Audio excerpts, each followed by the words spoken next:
तर मी आता मागचाच प्रॉब्लेम घेतोय आपला गॉर्डन मॉडेलचा. ओके, गॉर्डन मॉडेलचा हा तुम्हाला एक प्रॉब्लेम दिलेला आहे. काय म्हटलेलं आहे बघा, "the dividend of Nelson company limited are expected to grow at rate of 25% for 2 years. After which the growth rate is expected to fall to 5%." आता इथे 5% फॉल झालाय फक्त म्हटलंय. काय म्हटलंय? Dividend Nelson company limited, Nelson कंपनीचा जो dividend होता, त्याचा ग्रो रेट काय होता? 25%. किती इयरसाठी होता हा? 2 इयरसाठी. After which the growth rate is expected to fall to 5%. म्हणजे तो नंतर 5% पर्यंत फॉल झाला. The dividend paid last period was ₹2. The investor desires 12% return. इन्व्हेस्टरला किती पर्सेंट रिटर्न मिळेल? 12% रिटर्न मिळेल असं त्यांनी म्हटलेलं आहे. You are required to find value of stock. तुम्हाला काय फाइंड आउट करायचं आहे? Value of this stock. Then present value factor at 12% is as under. 12% म्हणजे इथं रेट ऑफ रिटर्न दिलेलं आहे 12% म्हणून 12% इज अन अंडर. आता इथं इयर दिलेले आहेत आणि व्हॅल्यू दिलेले आहेत. ओके. आता आपल्याला फाइंड आउट काय करायचं आहे? D0, D1, D2, D3. आता D0 म्हणजे काय? तर डिव्हिडंड ऑफ लास्ट इयर. मग दिलेल्या प्रॉब्लेम मध्ये लास्ट इयरचं डिव्हिडंड किती आहे? कोण सांगेल मला? आकाश? आकाश, आवाज येतोय? हॅलो? हा हा हॅलो. हा, लास्ट इयरचं डिव्हिडंड किती दिलेलं आहे? डिव्हिडंड दिलेल्या प्रॉब्लेम मध्ये लास्ट इयरचं डिव्हिडंड किती दिलेलं आहे बघ. ₹2. ₹2. म्हणजे D0 किती आलं? ₹2. D0 म्हणजे काय म्हटलंय? ₹2. Dividend of last year. मग लास्ट इयर. लास्ट इयरचं डिव्हिडंड आपल्याला दिलं. Dividend paid last period was ₹2. म्हणून D0 येईल आपला 2. ओके. देन D1 म्हणजे डिव्हिडंड ऑफ फर्स्ट इयर. आता फर्स्ट इयरचं डिव्हिडंड आपल्याला दिलेलं नाहीये, सेकंड इयरचं डिव्हिडंड दिलेलं नाहीये, ते आपल्याला फाइंड आउट करायचे. मग D1 म्हणजे फर्स्ट इयरचा डिव्हिडंड. D1 म्हणजे फर्स्ट इयरचा, D2 म्हणजे सेकंड इयरचा आणि D3 म्हणजे थर्ड इयरचा. आता D1चं म्हणजे फर्स्ट इयरचं डिव्हिडंड फाइंड आउट करायचं असेल तर त्याच्यासाठी कोणता फॉर्म्युला यूज केला जातो? तर इथे दिसतोय तुम्हाला फॉर्म्युला. अंकिता, फॉर्म्युला काय दिला इथे D1चा? अंकिता?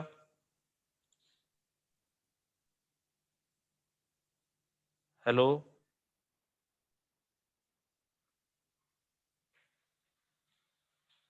जयेश? जयेश, हाँ, फॉर्म्युला काय दिलाय D1चा? D1 is equal to D0 into 1 plus growth rate. हा, मग D0 आपला किती सांगितलं होतं आकाशने? ₹2. म्हणून 2. आपण 2 घेतला. 1 प्लस म्हटलेलं आहे म्हणून 1 प्लस घेतला. आणि ग्रोथ रेट फर्स्ट 2 इयर्सला काय म्हटलं त्यांनी? The dividend of Nelson company limited is expected to grow at rate of 25% for 2 years. 2 वर्षासाठी किती घेतलंय? 25%. म्हणून इथे 0.25. 25% म्हणजे किती? 0.25. बरोबर आहे? समजलं जयेश? हो. ओके, 25. मग त्याच्याने आपलं आन्सर काय मिळालं? 2.50. 2.50. म्हणजे D1 आपला आला, फर्स्ट इयरचा डिव्हिडंड आला 2.50. ओके. देन आता सेकंड इयरचं डिव्हिडंड. तेजस, हा बोला सर. सेकंड इयरचा डिव्हिडंडचा हे काय दिलं? फॉर्म्युला काय दिलाय?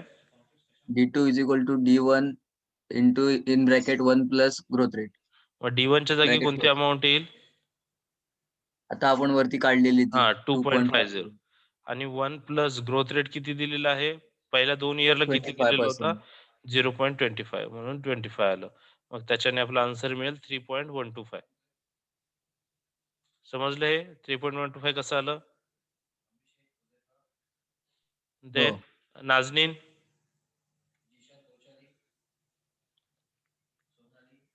हॅलो नाझनीन, आवाज येतोय? जी सर. हा, D3 चा फॉर्म्युला काय दिलाय? D3 म्हणजे काय आधी? Dividend of last year, third year, मतलब लास्ट थर्ड इयर. ईयर. हा, so D3 is equal to काय दिलेला आहे फॉर्म्युला? D3 चा फॉर्म्युला काय दिलाय? D2 bracket 1 minus G 1 plus मतलब G. Gordon. 1 plus G. Okay. हा, मग गॉर्डन नाही येते. जी मीन्स ग्रोथ रेट येते. अच्छा. ओके. आता D2 तो किती फाइंड आउट केलेला आहे आपण 3.125. 1 to 5. ओके, मग तो आपण D2 च्या जागेवर 3.125 घेतलं. देन 1 आहे तसंच प्लस. आता इथे काय म्हटलेलं आहे बघा दिलेल्या आपल्या एक्झाम्पल मध्ये, the dividend of Nelson company limited are expected to grow at a rate of 25% for 2 years. 2 वर्षासाठी 25% रेट होता. मग तो आपण 2 ठिकाणी यूज केलेला आहे. फर्स्ट डिव्हिडंडला यूज केलेला आहे, फर्स्ट इयरचा आणि सेकंड इयरच्या डिव्हिडंडला यूज केला आहे. म्हणजे 2 इयरसाठी आपण 25% यूज करून झालेला आहे. After which the growth rate is expected to fall to 5%. त्याच्यानंतर काय झालं तर ग्रोथ रेट जो आहे तो फॉल डाऊन झाला 5% पर्यंत. मग आता थर्ड जे आहे थर्ड इयरचा डिव्हिडंड, तिथं ग्रोथ रेट किती येईल मग नाजनीन? 0.05. हा, 0.05 का आला तर कारण तो 5% फॉल डाऊन झाला 2 इयर नंतर. पहिल्या 2 इयरला आपण 0.25 घेतलं आणि त्याच्यानंतर तो फॉल डाऊन झाला, तो आला 5% वरती, म्हणून इथे 0.05 आलं.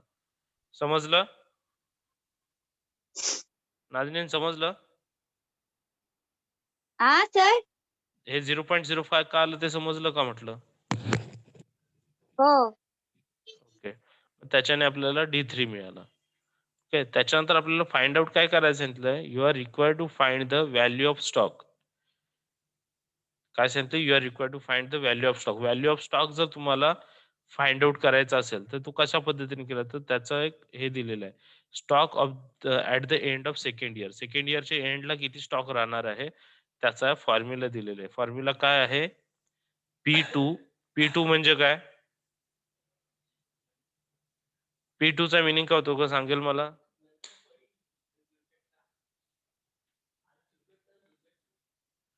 P2 चा मिनिंग काय होतो, कोण सांगेल का? गॉर्डन मॉडेलच्या पण सुरुवात करताना आपल्याला इथे दिलं होतं का P0 म्हणजे price per share at the end of year 0. मग P2 म्हणजे काय होतं जयेश? P2 चा मिनिंग काय होतो?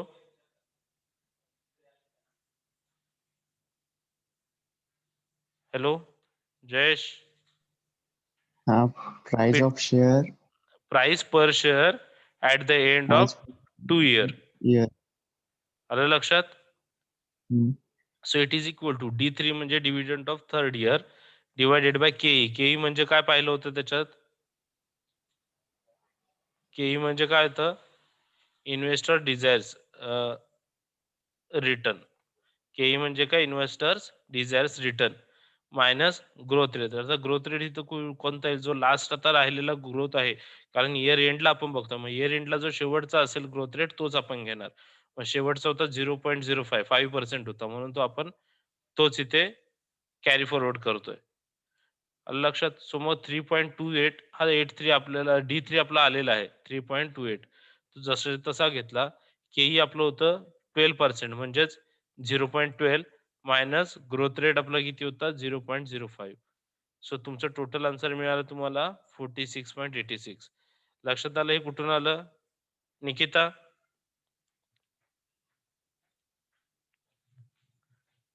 निकिता हॅलो?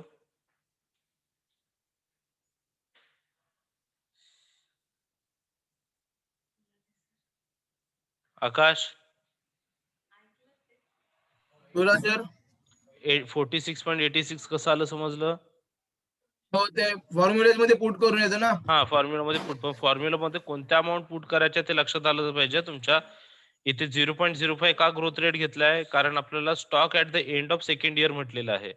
पहिल्या 2 वर्षापर्यंत आपण 25 यूज केलं ग्रोथ रेट, पण after which the growth rate is expected to fall to 5%. पण 2 वर्षानंतर काय केलंय की 5% ने घसरला तो किंवा 5% वरती आला तो फॉल डाऊन होऊन.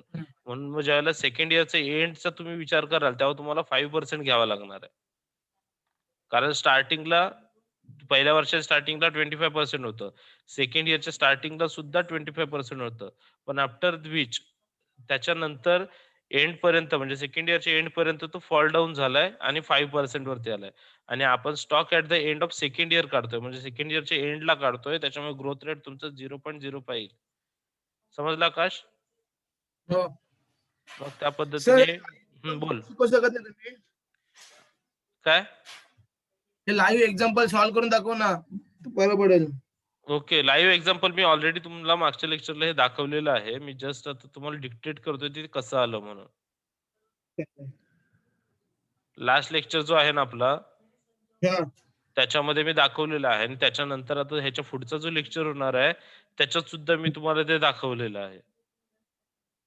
सो आता फक्त तुम्ही एवढंच लक्षात ठेवा की व्हॅल्यू कुठून येत आहेत ते मी तुम्हाला दाखवतोय आणि ते झाल्याच्या नंतर आपण तुमच्या ह्याच्या नंतरचं जो लेक्चर घेणार आहे त्याच्यात मी तुम्हाला लाईव्ह सॉल्व्ह करून दाखवलं म्हणजे तुमच्या लक्षात येईल की त्या घेतलेल्या अमाऊंट कुठून कशा आल्यात त्या.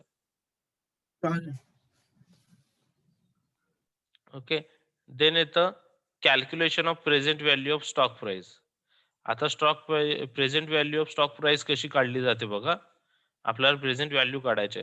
फर्स्ट इयरचा आपण डिव्हिडंड काढला, किती आहे तो 2.50. बरोबर आहे अफसीन. अफसीन जी बोला. हा, D1 म्हणजे फर्स्ट इयरचा डिव्हिडंड तो आपण काढलेला किती आहे 2.50. हा 2.50 आता प्रेझेंट व्हॅल्यू आपल्याला काढायचे आहेत आपल्या स्टॉकच्या. मग त्याला इथे दिलेलं आहे बघा, व्हॅल्यू दिलेले आहेत प्रेझेंट व्हॅल्यू पर इयरच्या. सो फर्स्ट इयरची प्रेझेंट व्हॅल्यू किती दिलेली आहे प्रॉब्लेम मध्ये 0.893. आलं लक्षात. इथे दिलेलं आहे प्रेझेंट व्हॅल्यू 0.893. मग त्याला इंटू करायचे 2.50 इंटू 0.893. जी काही अमाऊंट येईल ती असेल तुमची present value. Present value of dividend first year dividend. Then second year डिव्हिडंडला काय होईल D2. D2 किती आहे आपण काढलेला 3.125 इंटू सेकंड इयरची प्रेझेंट व्हॅल्यू म्हणजे 0.797. सो 3125 इंटू 0.797 आन्सर तुमचं आलं 2.49. हे तुमचं सेकंड इयरच्या डिव्हिडंडची व्हॅल्यू आली. देन येतं end of second year. Second इयरच्या एंडला स्टॉक व्हॅल्यू किती आली तुमची राहिलेल्या स्टॉकची तर 46.86. आणि सेकंड इयर असल्यामुळे इथे तुमचा जो सेकंड इयरचा एंड आहे म्हणजे सेकंड इयर संपलेलं नाही त्याच्यामुळे जी व्हॅल्यू यूज करणार तुम्ही प्रेझेंट व्हॅल्यू ती सेकंड इयरचीच तुम्हाला यूज करायला लागणार, थर्ड इयरची नाही. म्हणून तुम्ही 0.797 म्हटलं आणि इथे तुम्हाला स्टॉकची व्हॅल्यू आली.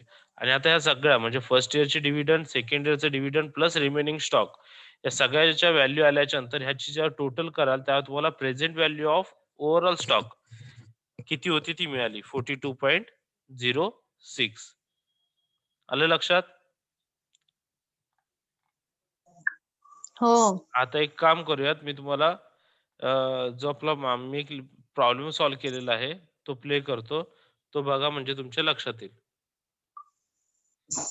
आणि मग त्याच्यात तुम्हाला कुठे डाऊट आला तर पुन्हा मला विचारा. ओके.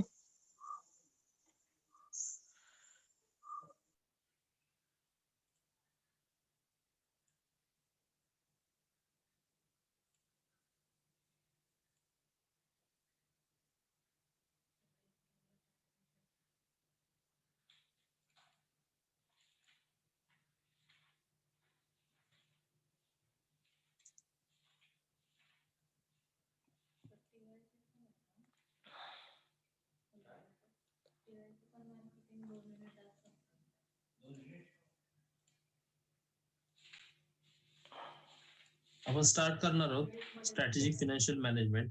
लास्ट लेक्चरला मी तुम्हाला एक प्रॉब्लेम दाखवला होता गॉर्डन मॉडेलचा.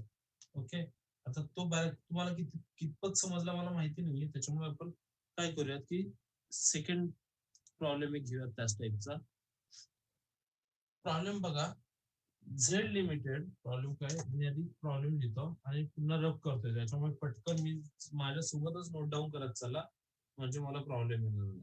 So Z Limited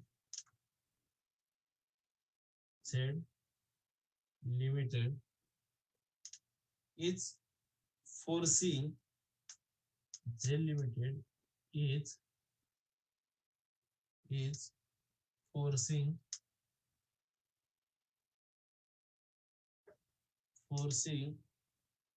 a growth rate of 12%, seeing a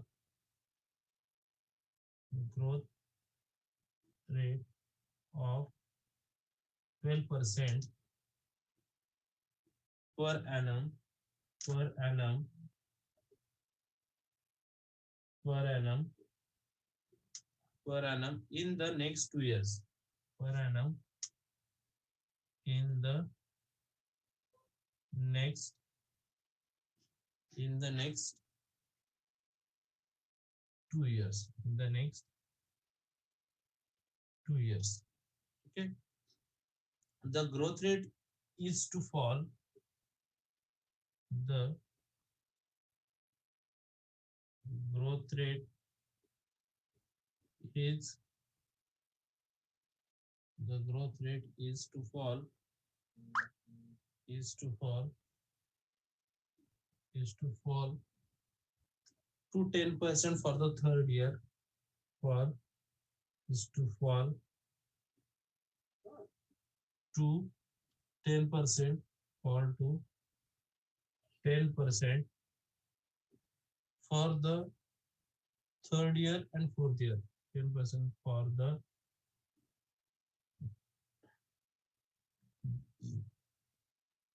third year and fourth year, third year and fourth year. After that, the growth rate is expected. After that,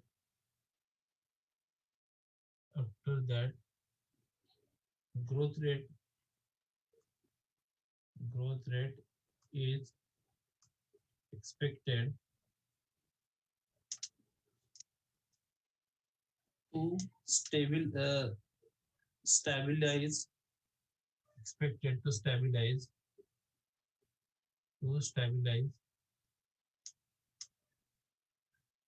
at 8% per annum, at 8% per annum. The last dividend paid was the last dividend paid was rupees 1.50, was rupees 1.50 per share, and the investors per share and the investor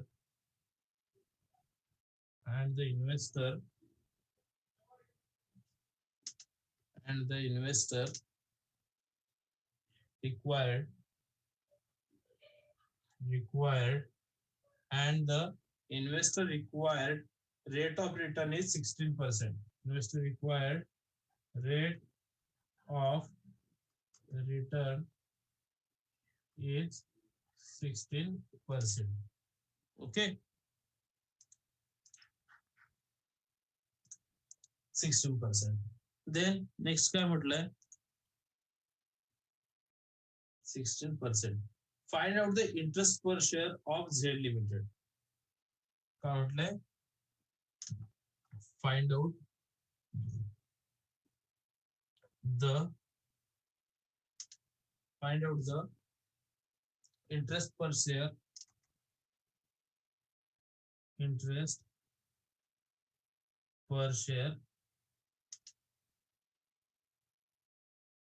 of Z Limited, shares of Z Limited as of date. Okay, हे दिलेलं आहे, त्याच्या खाली table दिलेलं आहे. Table काय आहे ते मी इथे इयर म्हणतो आणि त्याच्या खाली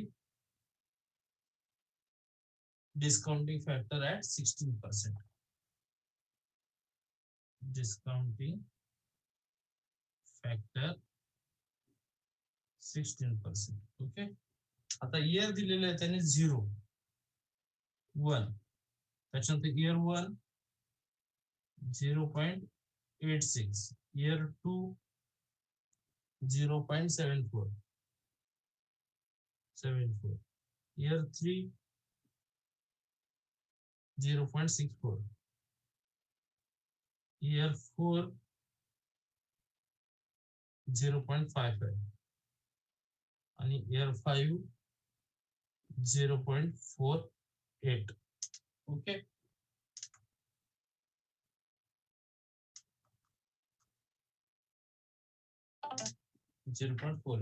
ओके. सो अशा पद्धतीने तुम्हाला हा प्रॉब्लेम दिलेला आहे. आता आपल्याला काय फाइंड आउट करायचं आहे? फाइंड आउट काय म्हटलंय? Find out the interest rate per share of Z limited as of date. Okay. So अशा पद्धतीने प्रॉब्लेम दिलेला, प्रॉब्लेम लिहून झाला असेल तर आपण नंतर त्याच्या सोल्युशन कडे जाऊया.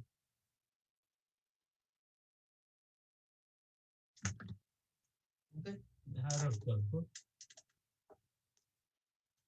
आता इथे सुद्धा तुम्हाला दिसतंय काल जसा प्रॉब्लेम सॉल्व्ह केला तसं 2 इयर्सचा डिव्हिडंड चा ग्रोथ दिलेला आहे तुम्हाला, आणि त्याच्यानंतर काय म्हटलंय की थर्ड आणि फोर्थला तो काय झाला की फॉल डाऊन झाला. ओके. पण इथे मेन्शन केलंय की थर्ड आणि फोर्थला तो फॉल डाऊन झाला. आलं लक्षात? इथे मेन्शन केलेलं आहे काय? थर्ड आणि फोर्थला तो फॉल डाऊन झाला, आणि नंतर काय म्हटलंय त्याच्यानंतर पुन्हा तो स्टेबलाइज झाला आणि 8 वरती आला असं त्यांनी म्हटलेलं. म्हणजे तुम्हाला इथे फर्स्ट आणि सेकंड साठी, फर्स्ट इयर आणि सेकंड इयर साठी ग्रोथ रेट किती पकडायला लागेल? 12%. थर्ड आणि फोर्थ इयर साठी ग्रोथ रेट किती पकडावं लागेल तुम्हाला? 10%. ओके. सो त्याच्या आधी आता हे कॅल्क्युलेट करण्याआधी आपण काय कॅल्क्युलेट करत असतो? Dividend. Okay.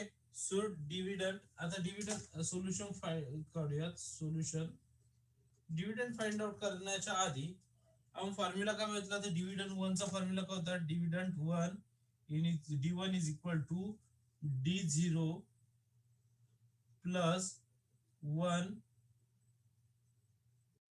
Into G. Sorry, into नाही आहे, I think D0 1 plus G असं होतं. ओके. G. सो आता D1 आहे काढायचं आपल्याला. D0 दिलेला आहे. D0 किती दिलेला आहे बघा तुम्ही. डिव्हिडंड किती दिले? लास्ट इयर डिव्हिडंड म्हणजे 0. सो 1.50. 1.50. 1 प्लस ग्रोथ रेट किती आहे? 12%, म्हणजे त्याला 0.12. So D1 is equal to 1.50 into 1.12. So D1 किती आला मग तुमचा? 1.50 इंटू काय म्हटले? 1.50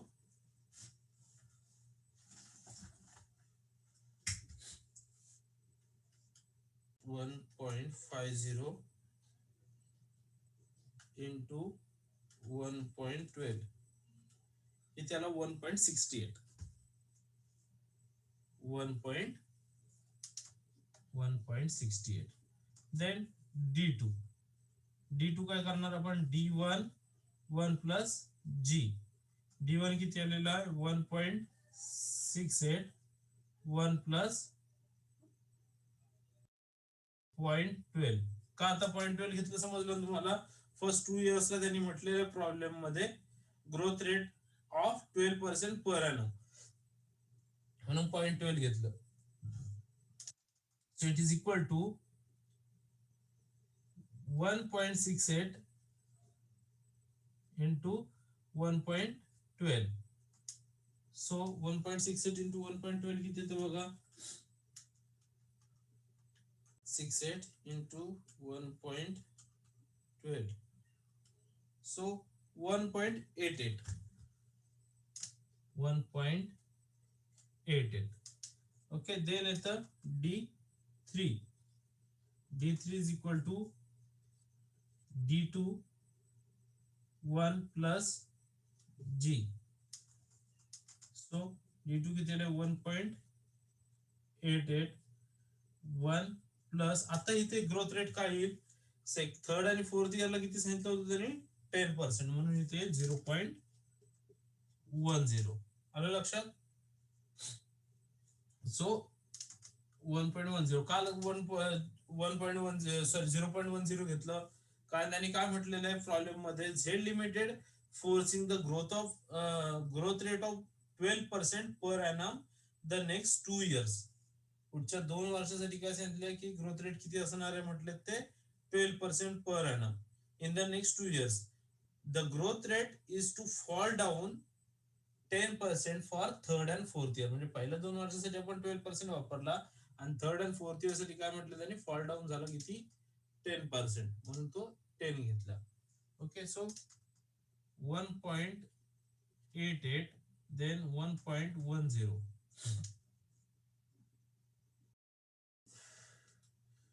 0.88 into 1.10, so 2.07 2.068 2.068. Okay, then D4 is equal to D3 1 plus G. D3 आला किती 2.068 1 plus 0.10. इथं पण काय 0.10 आलो, कारण 3 आणि 4th इयर साठी 10% त्यांनी सांगितलं होतं, त्याच्यामुळे घेतलं. Then 2.068 then 1.10.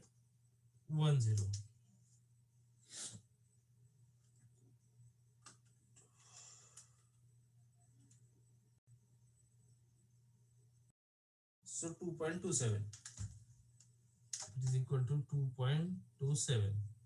ओके, हे झालं. देन आता D5 इथेच घेतो मी. D5 is equal to D4 in bracket 1 plus G. So D4 किती आलेला आहे 2.27 1 प्लस, आता ग्रोथ रेट किती आहे 4th इयर झाल्यानंतर काय म्हटलंय, 4th इयर नंतर तो स्टेबिलाइज झाला आणि कुठे आला 8% वरती, म्हणून इथे 5th इयरला काय 0.08. So it is equal to 2.27 1 plus then 1.08.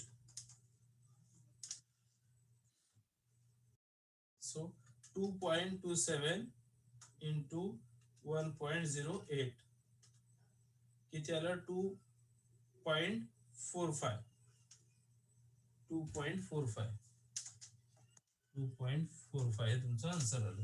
हे झाले तुमचे D1 फाइंड आउट झाला, D2 झाला, D3 झाला, D4 झाला. आता इथे मी 1 by 1 लिहून घेतो, मला लागणार आहे ते. D1 इज इक्वल टू किती आला D1 1.68.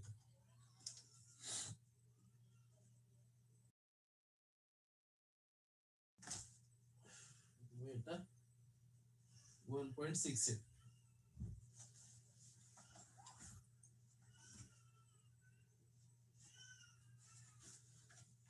D1 आला 1.68. then D2 is equal to 1.88. D3 is equal to 2.068 and D4 is equal to 2.27. D5 is equal to 2.45. इथे तुम्ही डायरेक्टली 7 घेतलं तरी चालेल. ओके, सो अशा पद्धतीने झालं. आता मी हे रफ करतो. हे सगळं फाइंड आउट झालं. त्याच्यानंतर आपल्याला काय फाइंड आउट करायचं असतं, stock value at the end of 4th year. Stock value, market value equity share at the end of the 4th year. 4थ्या वर्षाच्या एंडिंगला मार्केट व्हॅल्यू काय म्हणतोय, market value at the end of 4th year. Okay, at the end of 4th year. Okay, तर आता मग त्याच्यासाठी काय फॉर्म्युला वापरला होता 4th इयर म्हटलं म्हणून आपण काय म्हणणार आहे P4. आता आपल्याला दिलेला डाटा 4 इयरचाच आहे म्हणून P4 घेतला किंवा 4th इयरच्या नंतरचा. So P4 is equal to D5 divided by ke minus g. So P4 is equal to D5 किती आलेला आपला 2.45 किती आलेला 2.45 divided by 2.45 divided by ke किती आलेला आहे 16% म्हणजे 0.16 दिलेला आहे ना आपल्याला के 0.16 मायनस ग्रोथ रेट लास्टचा येईल जो आपण शेवटच्या वेळेला घेतलेला 0.08. So it is equal to आता याचं तुम्ही कॅल्क्युलेशन केलं तर तुमच्या लक्षात येईल आन्सर किती येतं ते 0.16 मायनस 0.08 आन्सर येतं 0.08.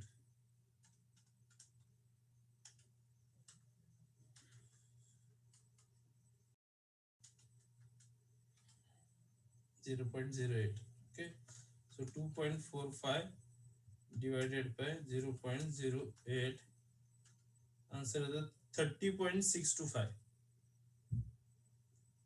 30.625 बुक मध्ये थोडंसं तुमचं आन्सर येतं 30.75. ते कॅल्क्युलेशन मध्ये इथे जे आपण घेतलेले आहेत ना आणि पुढच्या अमाउंट सुद्धा घेतलेल्या होत्या म्हणून तो पॉईंटचा फरक आलेला आहे. ओके, त्याच्यामुळे आपण ते घेणार आणि आपला आन्सर तर बरोबर आहे C 30.625. Okay, then present value of T4. So present value of T4. आता प्रेझेंट व्हॅल्यू आपल्याला काढत असताना काल आपण पाहिलं होतं प्रेझेंट व्हॅल्यू आपण कशा काढल्या. सो D1 ची अमाउंट किती आहे 1. फर्स्ट इयर 1.68 इंटू फर्स्ट इयरची व्हॅल्यू काय दिलेली आहे बघा तुम्ही याच्यात. सॉरी, फर्स्ट इयरची व्हॅल्यू किती दिलेली आहे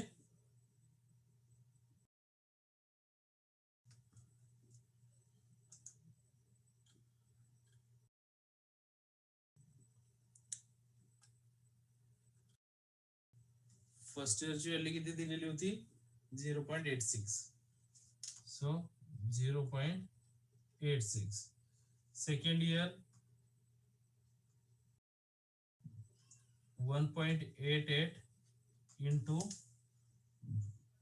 0.74. प्रॉब्लेम मध्ये दिलेलं होतं कशावरचं चार्ट दिलेलं होतं आपण इयर आणि फॅक्टर्स, तर त्याच्यामधल्या व्हॅल्यूज आहेत आपण घेतोय ते फर्स्ट इयरच्या आणि सेकंड इयरच्या. Then third year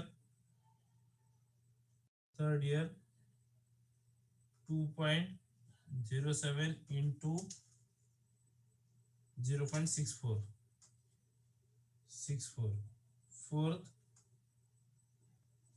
fourth year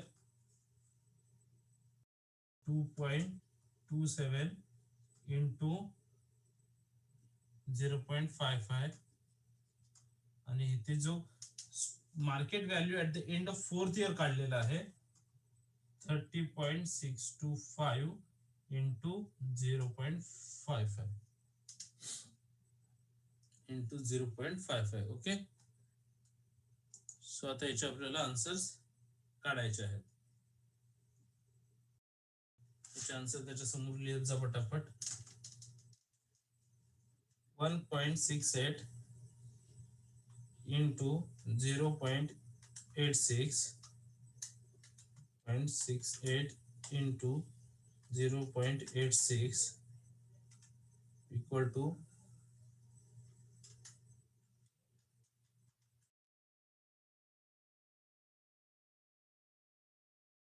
1.45. 1.45. Okay, त्याच्यानंतर 1.88 into 0.74 1.39. Then 2.07 into 0.64 2.32, sorry, 1.32, 1.32, and then 2.27 into 0.55, 1.25, 1.25, and then 30.625 into 0.55 is 16.84, 16.84. मग याची total 1.45 plus 1.39 plus 1.32 plus 1.25 plus 16.84, 22.25. Answer येतं 22.25. त्यांचा आन्सर आलेला आहे 22.33. आपल्या इथं 25. सो हा पॉइंटचा चेंज झाला तुमच्या लक्षात, कारण त्यांनी पुढे कंटिन्यू होते ते सगळे घेतलेले आहेत. मल्टिप्लिकेशन करताना आपण ते घेतले नाही, पण तुमचा आन्सर चुकीचा नाही, आन्सर तुमचं बरोबर आहे. सो अशा पद्धतीने तुम्हाला हा जो प्रॉब्लेम आहे तो सॉल्व्ह करायचा आहे. ओके, याच्यात काही समजलं नसेल तर मला विचारा, आपण आणखी एखादा प्रॉब्लेम घेऊयात त्याचा.